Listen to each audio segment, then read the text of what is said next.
विकास Pathak ji, professor Mukherjee कह रहे हैं कि कांग्रेस के पास एडवांटेज है कि बहुत सारे व्यू हैं, जिसको हम हिंदी में बहुलतावाद कहते हैं। लेकिन मुझे लग रहा है कि इस वक्त यही कांग्रेस की सबसे बड़ी समस्या है कि कांग्रेस के पास ऐसा कोई स्ट्रॉन्ग व्यू पॉइंट ही नहीं है जो रेजोनेट करे मास के साथ। What's your thought?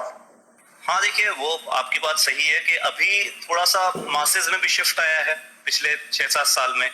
तो आप कहिए कि जो पहले जिस पोजीशन को थोड़ा सा दक्षिणपंथी माना जाता होगा, थोड़ा राइट पोजीशन माना जाता होगा, की तरफ मानी जाती है, तो पूरा एक शिफ्ट टुवर्ड्स द राइट हुआ है।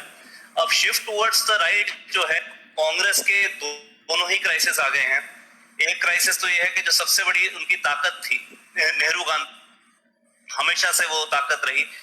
मैं थोड़ा आपके उस बात से भी इत्तेफाक रखूंगा कि इंदिरा गांधी के टाइम पे थोड़ा सा हाई कमांड कल्चर भी डेवलप होना शुरू हो गया था, जो जवाहरलाल नेहरू के समय नहीं था। होते धीरे धीरे पूरा रिलायंस हो गया एक परिवार पे। और अभी जो है, जो कांग्रेस को लगता है कि वो परिवार उसकी सबसे बड़ी ऑर्गेनाइजेशनल स्ट्रेंथ है, या वो ग्लू है जो उसको चिपकाता है, एक रखता है, पब्लिक की नजर में, मासेस की नजर में उस परिवार की जो भी सम्मान था, वो अभी थोड़े नीचे लेवल पे आ चुका है। और सबसे बड़ा आप मान लीजिए कि उसका उदाहरण यही है कि राहुल गांधी खुद अपनी सीट हार गए। तो अब आपका जो पूरा एक परिवार पर रिलायंस है, वो आपको कहीं ले जा नहीं पा रहा है।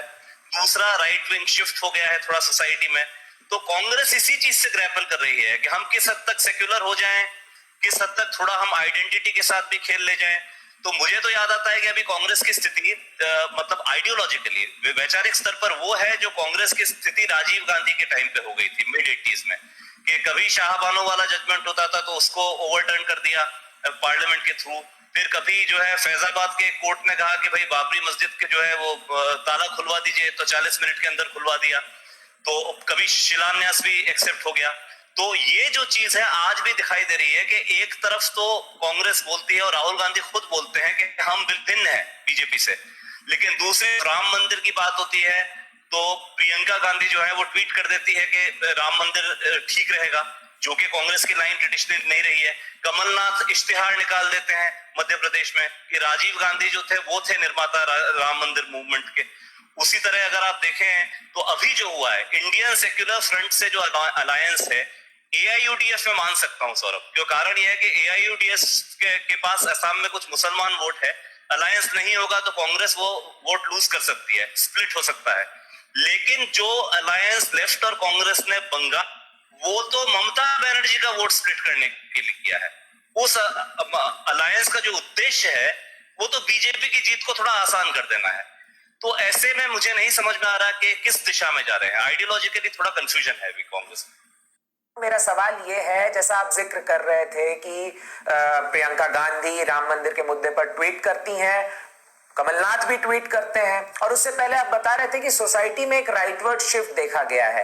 तो क्या कांग्रेस पार्टी इन मतलब ये जो टोटके अपना रही है फिलहाल, ये पॉपुलर परसेप्शन को कैटर करने के लिए है, या वो विन बैक करना चाहती है उन वोटरों को जो गंवा चुकी है? विकास जी, मैं इसी में एक सप्लीमेंट्री क्वेश्चन भी जोड़ देता हूं।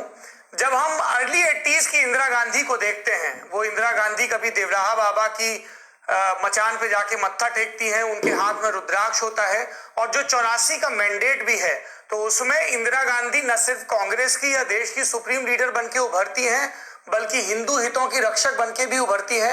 हम राम मंदिर की बात कर रहे हैं, जो विश्व हिंदू परिषद राम मंदिर के लिए पहला आयोजन करता है, उसमें कांग्रेस के नेता मौजूद रहते हैं और इंदिरा गांधी चीफ गेस्ट होती हैं। तो इंदिरा गांधी को वो अपना राइट स्वरूप दिखाने में उतनी दिक्कत नहीं आ रही थी 80s में। लेकिन जब राहुल गांधी जाते हैं गुजरात के दौरे पर, कुल की गोत्र की जनेऊ की बात होती है, या प्रियंका गांधी जाके माघ मेला में डुबकी लगाती हैं, तो इसको ऐसे प्रोजेक्ट किया जाता है कि because of BJP push, Congress को अपना ये दक्षिणपंथी प्रो हिंदू कैरेक्टर दिखाना पड़ रहा है। और साथ में एक सवाल नत्थी होता है कि ये कितना लोगों के गले उतरेगा। तो सौरभ देखिए, आपने जो पूछा, प्रशांत ने जो पूछा, मैं आपकी बात से बिल्कुल इत्तेफाक रखता हूं। ये कोशिश यही की जा रही है, जो राहुल गांधी और प्रियंका गांधी की स्टेटमेंट्स को देखिए तो कोशिश यही है कि किसी तरह जो 80s की स्थिति है जहां इंदिरा गांधी ने एक जमाने में ऐसा तक हो गया था कि हिंदू वोट भी इंदिरा गांधी की तरफ चला गया था पूरा पंजाब प्रॉब्लम के कारण, और पूरी तरह across the spectrum Indira Gandhi फैल गई थी। इवन हुआ था 1983 में, वहां पे उन्होंने जम्मू के हिंदुओं का भी विषय उठाया था और उसमें भाजपा शून्य पे आ गई थी। वहां कांग्रेस ने जम्मू स्वीप किया था। ये भी सौरभ ये रियलिटी है। जैसे कि अगर आप देखिए तो जो उत्तर प्रदेश और मध्य प्रदेश वगैरह में 50 के दशक में कांग्रेस की लीडरशिप हुआ करती थी। संपूर्णानंद देख लीजिए, संपूर्णानंद संस्कृत के बहुत अच्छे स्कॉलर थे। आप ये देखिए कि उस जमाने को बैन करने के लिए या प्रोहिबिट रिस्ट्रिक्ट करने के लिए जो बिल्स आए वो कांग्रेस की सरकारों ने लाए। उस जमाने में उत्तर प्रदेश में आया, मध्य प्रदेश में आया, राजस्थान में आया। तो वो जमाना जो था उसमें ऐसे लीडर थे, ये सच्चाई है जो आप कह रहे हैं। कैटेगरी में आ जाएंगे, उस कैटेगरी में जो अभी का मध्य प्रदेश है उसमें सेठ गोविंद दास थे, डीपी मिश्रा थे, रविशंकर शुक्ला थे। तो वो उस टाइम चल जाता था कि जवाहरलाल नेहरू केंद्रीय लेवल पे एक काफी निरपेक्ष टाइप के फिगर हैं, काफी प्रोग्रेसिव इंटरनेशनलिस्ट व्यू वाले फिगर हैं।